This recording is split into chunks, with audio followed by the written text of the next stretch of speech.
Hey peeps, what's up? Munchie here, back with another video, and in this video I'm going to show you how you can take 50 megapixel pictures from the camera on your Samsung Galaxy S24 or the Samsung Galaxy S24 Plus. So we're going to open the camera application and then you need to switch over to photo mode. If you are in say portrait mode, then unfortunately you cannot take 50 megapixel pictures. Once you are in photo mode, then on the top you will see a bunch of different options, and here it is.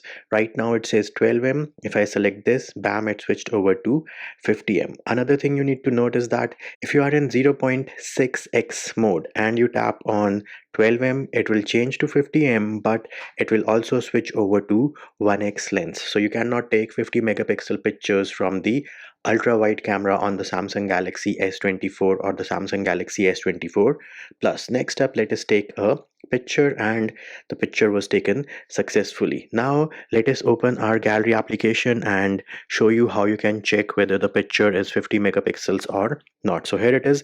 This is the picture which we just took, and we can swipe up from anywhere on the picture. Bam, here it is. You can see that this here is a 50 megapixel picture which we just took with our Samsung Galaxy S24. Here is another picture which I had taken the other day, and this one here is 12 megapixels. So there it is peeps. That is how you take 50 megapixel pictures from your Samsung Galaxy S24 or the Samsung Galaxy S24 Plus.